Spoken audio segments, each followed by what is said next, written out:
Bismillahirrahmanirrahim. Assalamualaikum warahmatullahi wabarakatuh. Perkenalkan, nama saya Elda Imelia Anissa dengan NIM O1A1200079 dari kelas B. Pada kesempatan kali ini, saya akan menjelaskan beberapa materi dari mata kuliah Biokimia Farmasi. Baik, langsung saja. Materi yang pertama yakni istilah.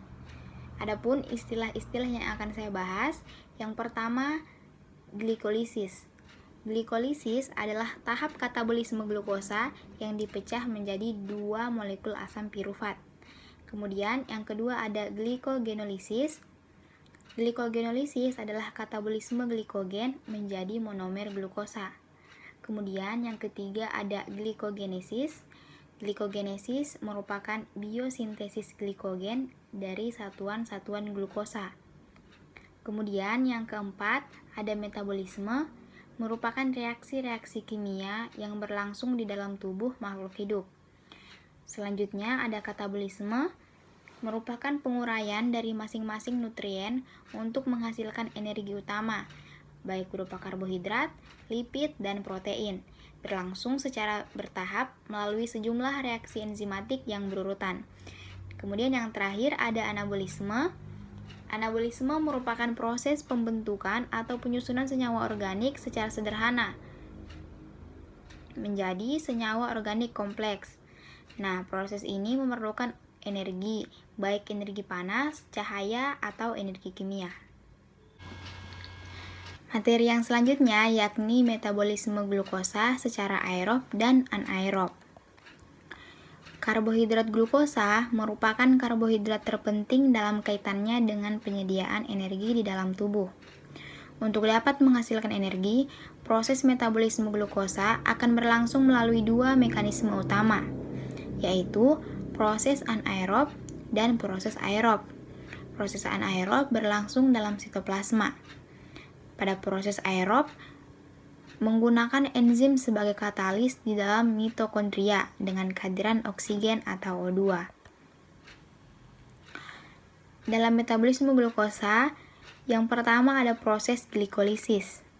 Tahap awal metabolisme konversi glukosa menjadi energi dalam tubuh berlangsung secara anaerob melalui proses yang dinamakan glikolisis. Pada proses glikolisis, satu molekul glukosa yang memiliki 6 atom karbon pada rantainya akan terpecah menjadi produk akhir berupa 2 molekul pirufat yang memiliki 3 atom karbon. Pada proses ini berjalan melalui beberapa tahapan reaksi yang disertai dengan terbentuknya beberapa senyawa, seperti glukosa 6-fosfat dan fruktosa 6-fosfat. Selain akan menghasilkan produk akhir berupa molekul pirufat, proses glikolisis juga akan menghasilkan molekul ATP serta NADH.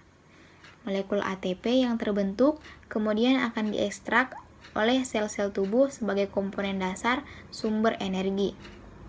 Melalui proses glikolisis ini, 4 ATP dan 2 NADH akan dihasilkan, serta pada awal tahapan prosesnya akan mengonsumsi 2 ATP, sehingga total 8 ATP akan dapat terbentuk. Tahap selanjutnya adalah respirasi seluler, di mana tahap ini berlangsung pada kondisi aerob dengan menggunakan bantuan oksigen. Bila oksigen tidak tersedia, maka molekul pirufat hasil proses glikolisis akan terkonversi menjadi asam laktat.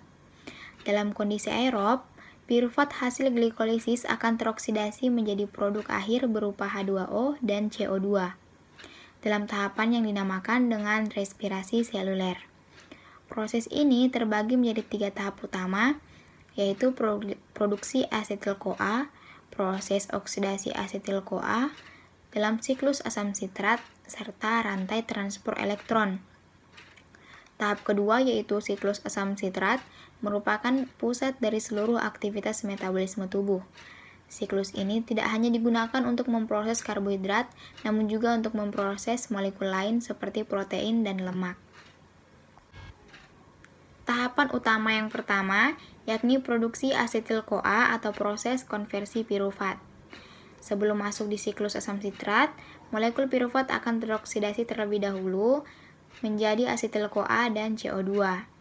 Proses ini berjalan dengan bantuan multi-enzim pirufat dehidrogenase melalui 5 urutan reaksi yang melibatkan 3 jenis enzim serta 5 jenis koenzim. Kemudian tahapan yang kedua yakni proses oksidasi asetil-CoA.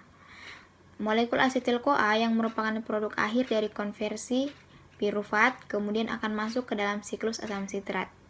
Proses konversi yang terjadi pada siklus asam sitrat berlangsung secara aerobik dengan bantuan 8 jenis enzim. Inti dari proses yang terjadi pada siklus ini adalah untuk mengubah 2 atom CO2, membebaskan koenzim A, serta memindahkan energi yang dihasilkan pada siklus ini ke dalam senyawa NADH, FADH2, dan GTP. Tahapan utama yang ketiga atau yang terakhir adalah rantai transport elektron. Proses konversi molekul FADH2 dan NADH yang dihasilkan dalam siklus asam sitrat menjadi energi dikenal sebagai proses fosforilasi oksidatif atau juga rantai transport elektron.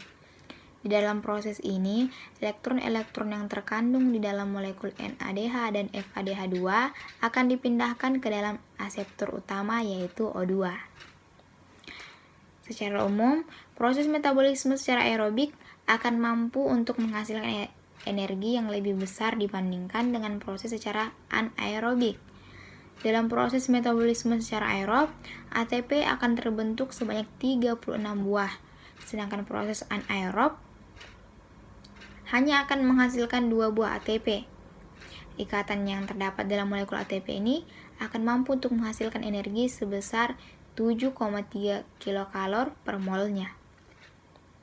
Materi yang selanjutnya yakni hubungan metabolisme karbohidrat dan metabolisme lipid. Jalur metabolisme lipid berhubungan erat dengan jalur metabolisme karbohidrat. Gliserol diubah menjadi perantara glikolisis, sementara asam lemak mengalami oksidasi beta untuk menghasilkan asetil-CoA.